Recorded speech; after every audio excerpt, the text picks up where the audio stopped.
All right, take one. Come in. Mrs. Ryan. Hello. Hello. My name's Michelle. I'm going to be your nurse today. How are you? Good. How are you? I'm good. All right. Let me get my hands washed here. I'm coming in to do your postpartum assessment. We've already done her med-surg assessment, and it was all normal. So now we are going to do your postpartum. And first part, we are gonna lay the head of the bed flat, so it's a little bit easier to check your uterus and your fundus. I think I might even take one of those pillows away from you. Okay. Okay. All right. So first, we're going to check her breast. Especially if she's breastfeeding, we're going to check to make sure that the breasts are soft and filling, and we are going to check the nipple area and the areola to make sure that there's no cracking, bleeding, anything like that. So that's all good, normal. Thank you. And also, since you are breastfeeding, you want to make sure that you have a good supportive bra that you're wearing. If you decide to not breastfeed and you go to bottle feeding, you want to make sure that you have a tight bra, like a sports bra or something to wear. Okay? All right. Now I'm going to listen to your bowel sounds. You can just rest your arms down at your sides. Okay, I'm going to listen to the bowel sounds in all 4 quadrants.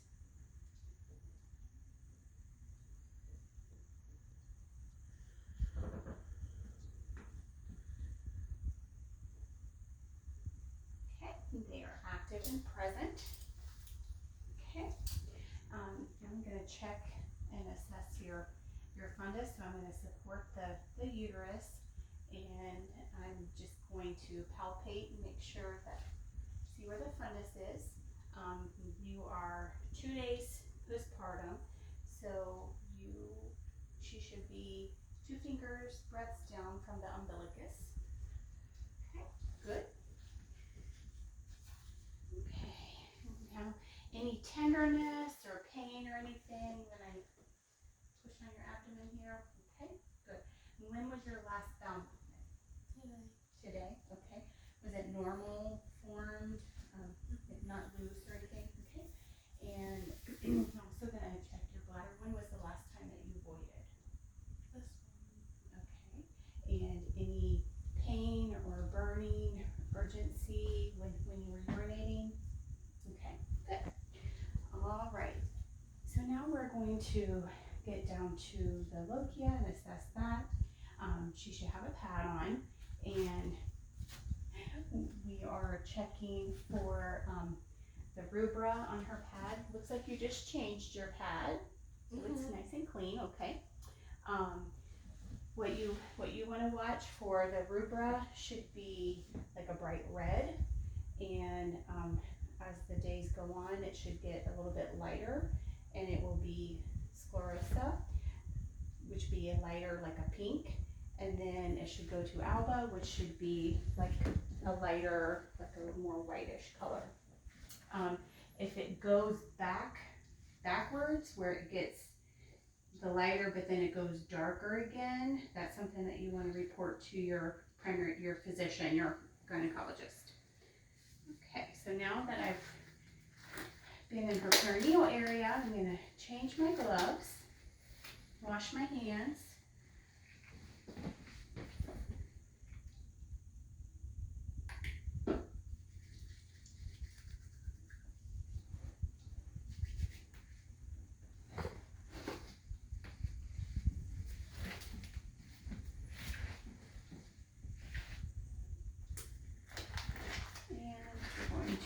Your lower extremities now, and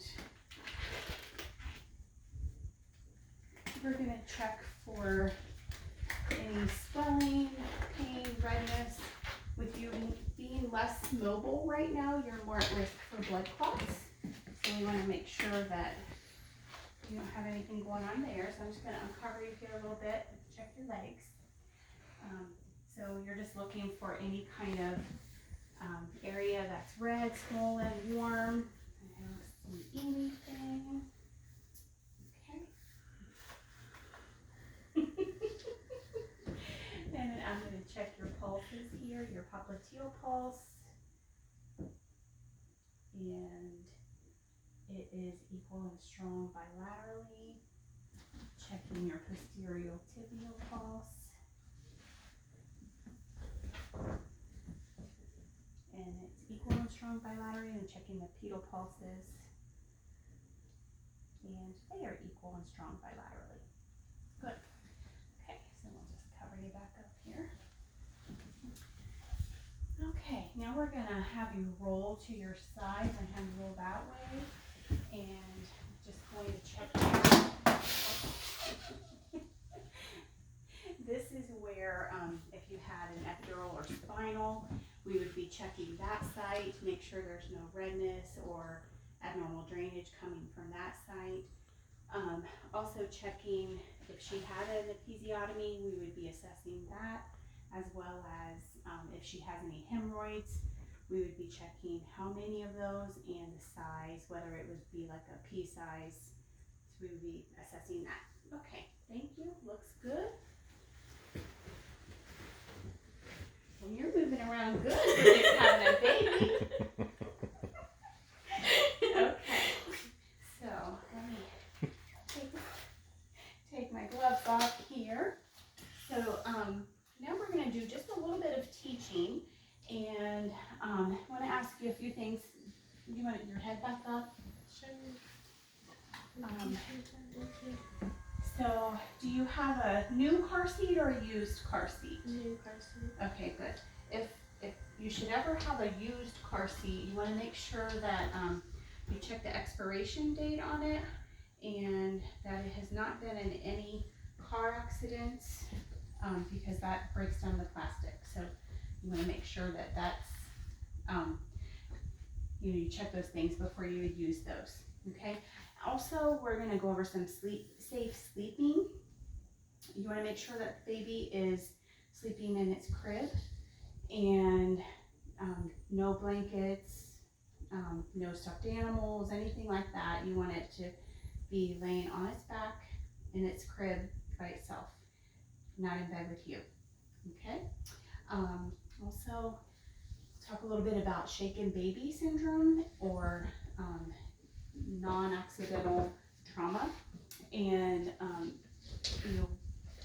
all moms tend to get frustrated sometimes. It's normal when you have a crying baby, but we recommend that you either call a friend or like a relative to come over and maybe help, give you a little break, let you get some sleep, and them take care of the baby.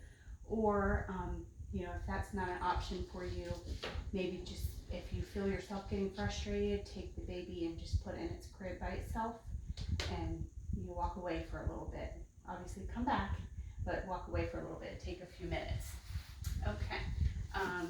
Also for you, some teaching, if you should get home and have a temperature over 100.4, that would be something to call your doctor about.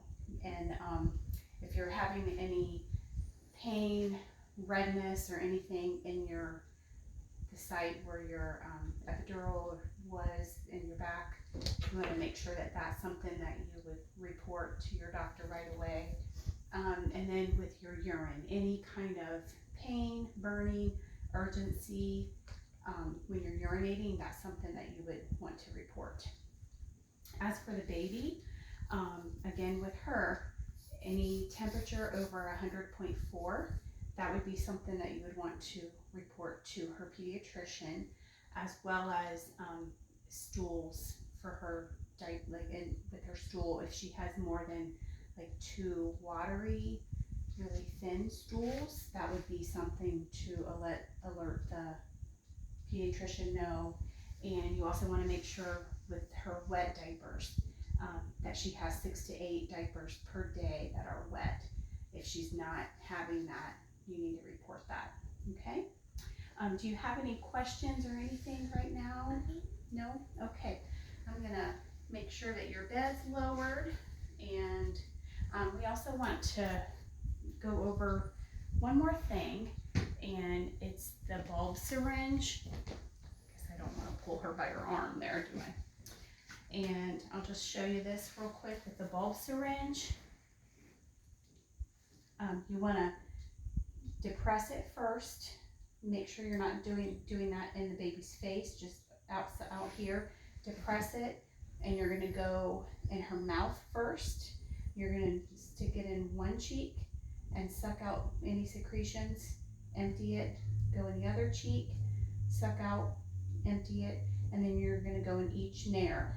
Suck in the nair, empty it, do the other nair, empty it. Okay? And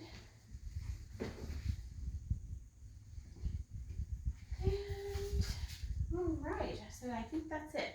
We're gonna make sure your bed's low here and it's locked, it's good. Your call light is right here next to you if you do need anything. And you want to hold the baby, or you want her just to stay in her bed here? I'll hold my baby. Okay.